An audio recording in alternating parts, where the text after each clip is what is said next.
Bank రుణాల కోసం రైతులు నానా అగచాట్లు పడుతున్నారు. పలుకుబడి ఉంటే రాజకీయవేత్తతో ఫోన్ కొట్టించు, చేతనైతే దళారిని పట్టుకో, చిల్లరుంటే అధికారికి కొట్టు, స్తోమత ఉంటే మొత్తం బకాయి చెల్లించు. ఇది బ్యాంకర్ల తీరు. అలాగైతేనే కొత్త రుణాలు ఇస్తున్నారని బ్యాంకుల చుట్టూ తిరుగుతున్న నల్గొండ జిల్లా రైతులు ఆరోపిస్తున్నారు. కేసీఆర్ సర్కార్ రుణమాఫీ పథకం అమలులో భాగంగా 25% నిధులు జమైనా ఇంకా రైతుల ఖాతాల్లోకి చేరలేదు. కొత్త రుణాల వితరణ లేదు. మొత్తం అప్పు చెల్లిస్తే తమ కంప్యూటర్లు కొత్త లెక్కలను ఆమోదిస్తాయని బ్యాంకర్లు పెడుతున్న కొర్రీలకు రైతులు తీవ్ర అసహనం వ్యక్తం చేస్తున్నారు. తెలంగాణ రాష్ట్ర సర్కారు ఎన్నో తర్జన భర్జనల అనంతరం అమల్లోకి తెచ్చిన రుణమాఫీ పథకం రైతులకు ఊరటనివ్వకపోగా కొత్త రుణాలకు తావే లేకుండా చేసేస్తోంది. నల్గొండ జిల్లా వ్యాప్తంగా 5,14,000 మందికి రుణమాఫీని వర్తింపజేశారు. ఈ మేరకు 2,534 కోట్ల మాఫీకి సర్కారు హామీ ఇచ్చింది. తొలి విడతగా 633 కోట్ల రూపాయలను విడుదల చేసింది. ఈ నగదును రైతు ఖాతాల్లో జమ చేసి తిరిగి రుణాలు ఇవ్వాల్సిన బ్యాంకర్లు వితరణ ఊసే ఎత్తడం లేదు. ఇప్పటి వరకు మాఫీ మొత్తంలో 561 కోట్లను మాత్రమే 4,073 మంది రైతుల ఖాతాల్లో జమ చేశారు. మరో 1,00,000 మంది రైతులకు ఇంకా జమ చేయాల్సి ఉంది. కానీ ఖరీఫ్ ముగిసి రబీ సీజన్ సైతం ఊపందుకున్నా బ్యాంకులు కొత్త రుణాలిచ్చే పరిస్థితి లేదు. రుణాలిచ్చేందుకు బ్యాంకర్లు పెడుతున్న కొర్రీలతో తల బొప్పి కట్టిన బాధితులు తమకు పరపతి కల్పించండి మహాప్రభో అని ప్రభుత్వాన్ని వేడుకుంటున్నారు. నాకు 3 ఎకరాలు ఉంది. 1 లక్ష రూపాయలు ఇచ్చేసి ఇప్పుడు అక్కడ పనిచేసే వాళ్ళు ఉంటారు కదా లోకల్. ఇప్పుడు లీడర్షిప్లు అంటే మామూలుగా ఫోన్ల ద్వారా అయిపోతుంది. మామూలు రైతుని ఎంతో అంత ఇస్తేనే అక్కడ పని జరుగుతుందండి, లేకపోతే లేదు. బయట ఉంటారు కదా సార్ వాళ్ళు బ్యాంకులో పనిచేసేటోళ్ళు లీడర్స్ వాళ్ళు మామూలుగా ఈ పనుల ద్వారా బ్యాంకుల చుట్టూ తిరుగుతుంటారు కదా, వాళ్ళకి ఇలాగ నీ పని చేసి పెడతా నేను, మాకు గింత ఇస్తే నీ పని అయిపోద్ది అది ఇది అని చెప్పేసి వసూలు చేస్తున్నారు. ఇబ్బంది అవుతుంది బ్యాంకుల దగ్గర. రుణమాఫీని సాకుగా చూపి ఖరీఫ్ రుణ పరపతి విషయంలో బ్యాంకర్లు పుణ్యకాలాన్ని హరించేశారు. లాభించిన రుణ విముక్తితో విసిగిన వందలాది రుణగ్రహీతలు ఆత్మహత్యలకు పాల్పడ్డారు. కనీసం రబీలోనైనా రుణాలు సరిగ్గా అందుతాయని ఆశించిన రైతులకు నిరాశ ఎదురవుతోంది. దళారుల ద్వారా ఆశ్రయించిన వాళ్లకు పలుకుబడి ఉన్నోళ్లకు మాత్రమే రుణాలిస్తున్నారని రైతులు వాపోతున్నారు.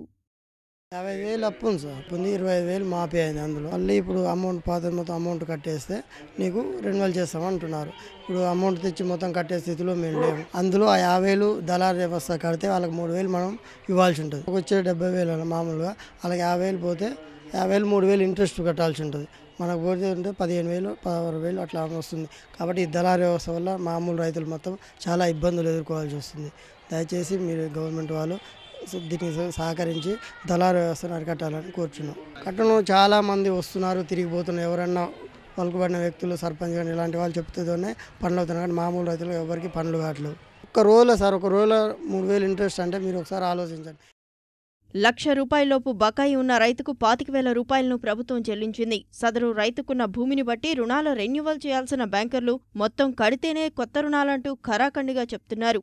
అదను కోసం చూసే దళారులు రోజుకు 100కు 3 రూపాయల వడ్డీ కింద బ్యాంకు బకాయి తీర్చేందుకు అప్పులిస్తున్నాయి. తిరిగి రుణం మంజూరు కాగానే ఇచ్చిన మొత్తాన్ని వడ్డీతో సహా వసూలు చేస్తున్నాయి. కొంతమంది బ్యాంకు సిబ్బందే దళారులుగా తయారై వచ్చిన వడ్డీని చెరిసగం పంచుకుంటూ ఈ తంతు నడుపుతున్నారనే ఆరోపణలున్నాయి. ఈ విధానం వల్ల బ్యాంకులకు బకాయిలు పూర్తిగా వసూలవుతున్నాయి. మరోవైపు రెన్యువల్ రికార్డులను ఉన్నత అధికారులకు నివేదించవచ్చు. అటు వడ్డీ మొత్తాన్ని నష్టపోయిన రైతుకు ఇస్తోంది మాత్రం 0.5% రుణమే. దీనిపై ఉన్నతాధికారులకు ఫిర్యాదు చేసినా పట్టించుకోవడం లేదని వాదనలు వినిపిస్తున్నాయి.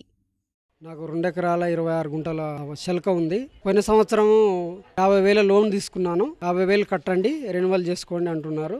ఆ 25% నాకు ఇవ్వట్లేదు. గుడిపల్లి బ్యాంకులో దళారు వ్యవస్థ తయారయ్యి మీకు సగం మాకు సగం ఉద్దేశంలో నడిపిస్తున్నారు.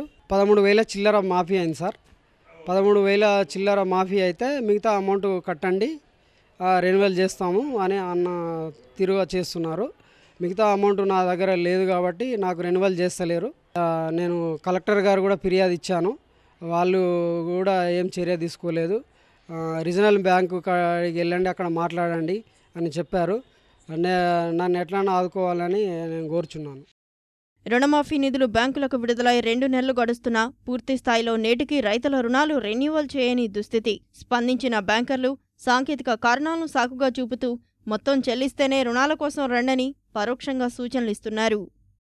ఈ సంవత్సరం రబీ ఖరీఫ్ సంబంధించిన టార్గెట్లు 1752.15 కోట్లు, దానికి గాను 1924.91 కోట్లు ఇప్పటి వరకు రెన్యూ చేయడం జరిగింది. 3,40,859 మంది ఫార్మర్స్ కి ఈ రెన్యువల్స్ జరిగాయి. ఇంకా ఒక 80 కోట్లు రెన్యూ చేస్తే రుణమాఫీలో కవర్ అయిన వాళ్ళందరికీ కూడా రెన్యువల్ ప్రాసెస్ పూర్తి అవుతుంది.